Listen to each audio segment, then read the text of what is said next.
Waalaikumsalam warahmatullahi wabarakatuh. Perkenalkan, saya Ida Pusparita, perwakilan dari kelompok 1 untuk melakukan lesson study. Sebelum belajar dimulai, alangkah baiknya kita berdoa dulu. Boleh Ananda Akbar untuk memimpin doa? Ya. Ceritakan terjadi progresnya. Ya. Sebelum kita mulai belajar dengan ini, alangkah baiknya kita berdoa. Berdoa dimulai. Selesai. Baik, selanjutnya di sini Ibu akan membaca kehadiran ya. Zulia, hari ini siapa yang tidak hadir? Sekretaris. Oh baik, jadi semua ya. Tadi si Dwi sakit tuh. Dwi sakit, Bu. Dwi sakit. Jadi sakit ya. Ya, Dwi sakit. Baik, sebelumnya kita bersama-sama menyanyikan lagu Indonesia Raya Free Memory. Belum. Hiduplah Indonesia Raya.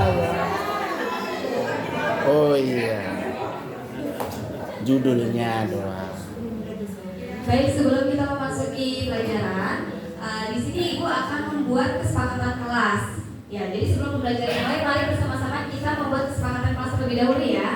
Kira-kira apa nih kesepakatan kelas yang akan kita jalankan di kelas 812? Ayat.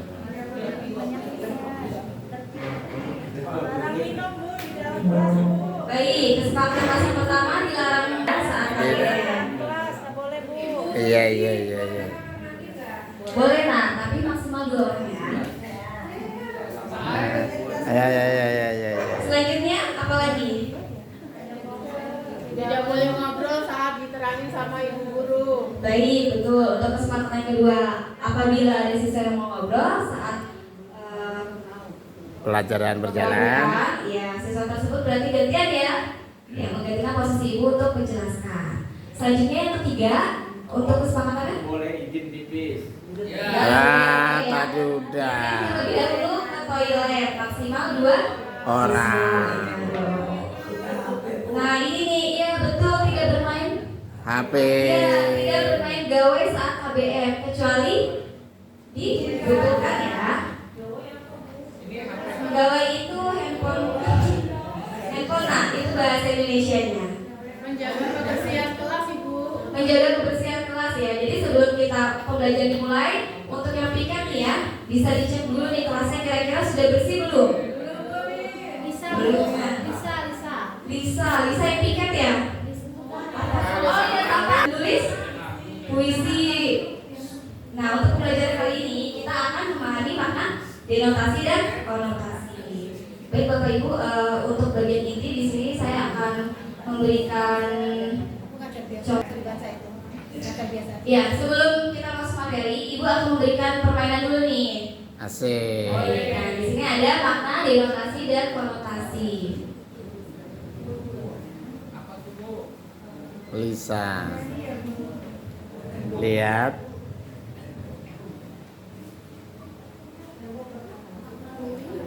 Itu yang tercepat dan yang betulnya paling banyak. Paham anak-anak? Paham. Baik, kita ulang ya. Karena ini waktunya sudah berjalan.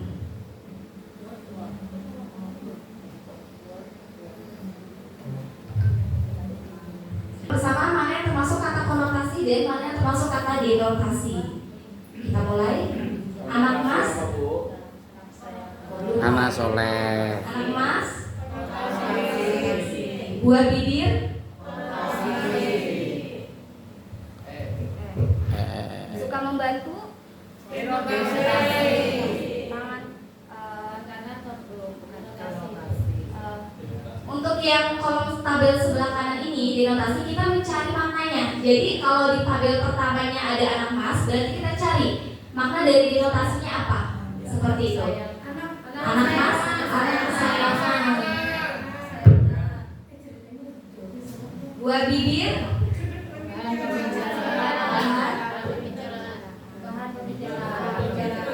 untuk konotasi mana lagi? Tangan kanan, betul.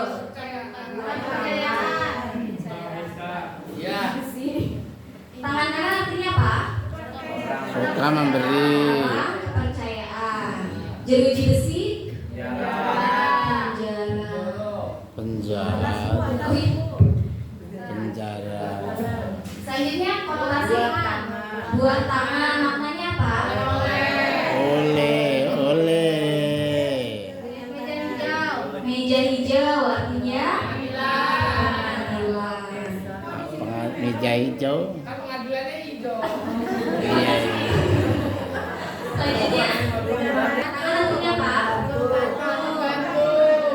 Suka membantu. Buah pikiran. Oh ya, buah pikiran. Buah pikiran, gagasan, ide. Gagasan apa ide? Mungkin.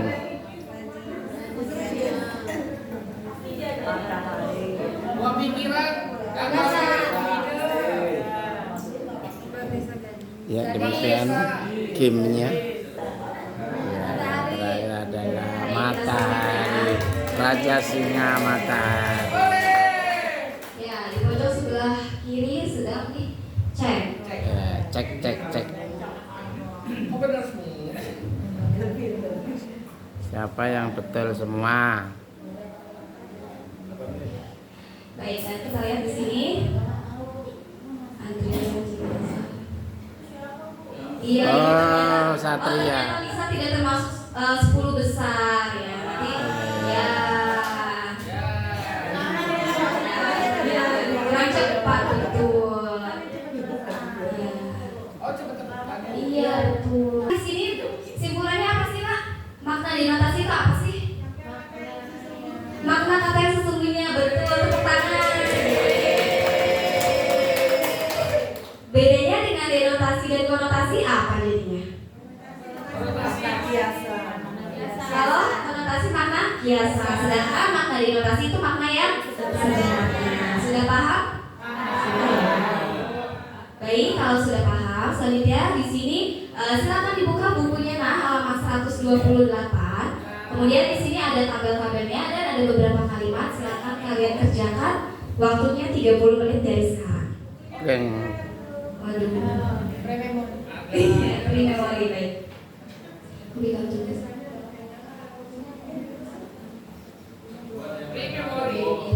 Ya. Baik, Demikian. selanjutnya di sini transaksi hasil pembelajaran mengenai makna denotasi. Nah, di sini manfaat kalian mempelajari makna denotasi dan konotasi apa sih? Jadi tahu apa? Istilah, betul. Jadi ketika nanti kalian membuat suatu cerita, baik itu cerpen, novel, ataupun karya lainnya, kalian bisa menggunakan makna kiasan ya, atau makna konotasi agar karya kalian bisa lebih hidup. Ada sampai sini ada yang ingin ditanyakan? Sudah cukup? Tidak ada yang ingin bertanya? Baik. Tidak ada? Baik, kalau tidak ada sampai di sini dulu. Untuk materi selanjutnya nanti kita akan belajar tentang puisi ya, Nak? Ya. Baik. Ya, kalau sudah tidak ada lagi sampai di sini dulu. Perjumpaan Ibu. Terima kasih. Wassalamualaikum warahmatullahi wabarakatuh. Waalaikumsalam warahmatullahi wabarakatuh. Demikian guru model dalam workshop peningkatan kinerja pendidikan dan tenaga pendidikan ya, pada pembelajaran guru model Ibu dan dalam Bapak, ada workshop. yang mau menyampaikan masukan atau mau bertanya apa silakan Itu didiskusikan. Ibu Indah. Untuk sekarang di akhir judulnya kan kita simulasi cara menjadi model pada lesson study sekaligus nanti observasi pembelajaran yang berhubungan dengan kinerja. Silakan ada yang mau disampaikan. Sebentar, Ibu, untuk yang kinerjanya apa itu yang diambil?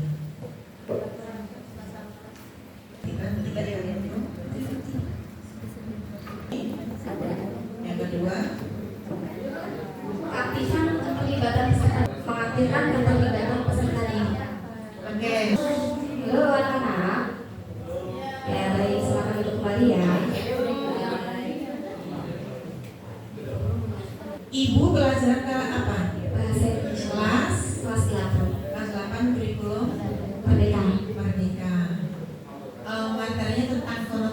dan denotasi. Nah, untuk kita mau belajar yang bermakna, kita awali dengan pertanyaan, untuk apa saya harus belajar itu? Kalau punya jawabannya, tidak perlu ditanya tapi siapkan jawabannya apa? Untuk apa belajar itu? Karena ini materi babnya itu menulis karya fiksi, jadi sebelumnya itu sudah di tengah-tengahnya yang sekarang sedang anggaplah ini yang observasi ya Bu. Untuk makna ini, jadi ketika anak itu membuat suatu karya, terutama untuk karya fiksi, anak tidak monoton membuat kata-katanya itu aja. Jadi anak memiliki banyak diksi seperti itu. Oke, Bapak Raniman yang mau memberikan masukan berbahasa Indonesia. Untuk apa anak belajar konotasi denotasi?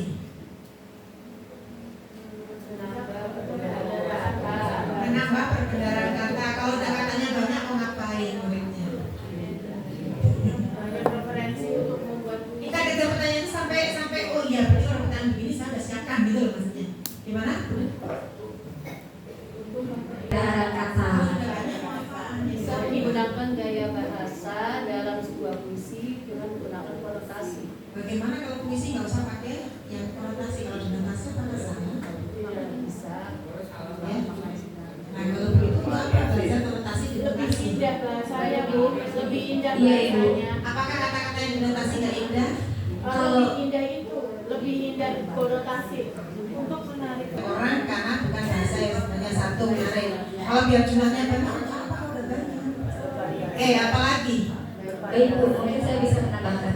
Kalau dari suatu teks, kalau denotasi itu lebih kepada karya-karya ilmiah, karya-karya yang memang lebih formal. Sedangkan kalau dalam bahasa kesastraan, dia semakin banyak perbendaharaan katanya, semakin banyak makna konotasinya, karya tersebut semakin baik. Walaupun memang tidak dipungkiri ketika kita menulis puisi, ada beberapa kata yang memang masih menggunakan denotasi. Tapi contohnya ketika saya membaca puisinya Sapani Djoko Damono, ketika banyak kata-kata yang saya belum ketahui, saya jadi lebih paham, dan ketika saya membuat karya tersebut saya lebih bisa untuk menggunakannya gitu. Jadi tidak membuat kata dengan kata-kata yang monoton saja, karena semakin karya fiksi itu beragam semakin indah. Karena merupakan salah satu Ciri khas dari Ya demikian guru model Ibu Indah Ini yang saya SPD MPD. Bahwa ada ini maka kalian harus menerima ini. Itu yang terbalik arahnya. Bingung? Ini ceritanya murid yang lugu. Bu, kenapa saya harus belajar tentang konotasi? Denotasi itu kan teori dari gurunya ke muridnya. Saya nggak butuh Bu. Ada tulisan puisi jembatan. Itu konotasi denotasi.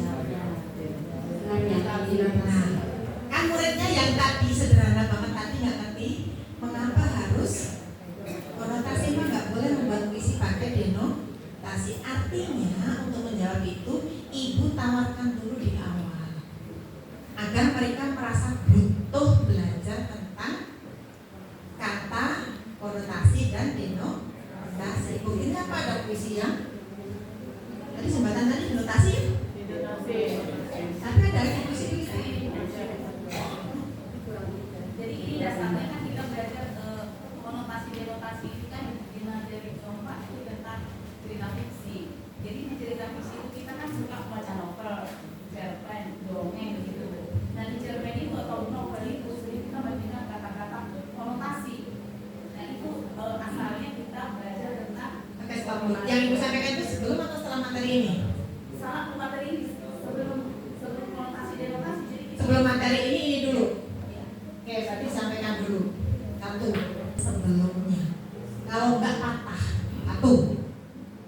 Oke, satu manfaatnya. Yang kedua, mengaitkan. Yang berikutnya lagi, ketika membaca novel, adakah kamu kosakata yang tidak tahu? Bu, ini bicara tentang ini kok nyambungnya begini, nggak nyambung saya. Oh, itu adalah maknanya.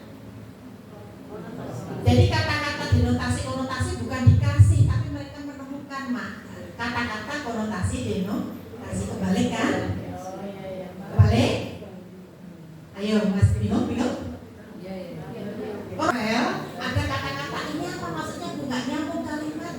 Nah baru ini karena punya makna denotasi. Oke gini, jadi diawali dengan itu sehingga perlu nggak kalian belajar kosakata dengan makna konotasi dan denotasi. Perlu Bu, karena apa? Biar nyambung. Tadi ada pengarang atau produk pengarang yang namanya ya, yang menuliskan dengan makna denotasi. Saya nggak ngerti maksudnya. Oke, kenapa? Demikian guru model Ibu Indah. Oke, kalau begitu Di baru kelas masuk ke 1.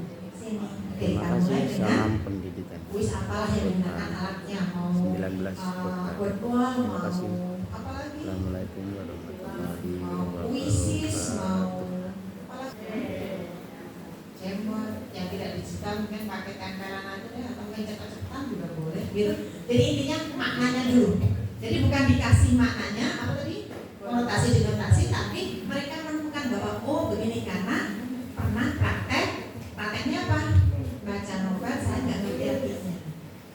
Oh iya Bu, saya di sono juga ini di koran gini Bu, ada di situ ada apa, cerpen. Kalau di buku ini nggak ada. Oke, kalau begitu nanti ini bisa apa, sini novel, sini cerpen, sini apa, bisa diferensiasi apa itu, mencari bahan, Diferensiasi konten Ibu. konten.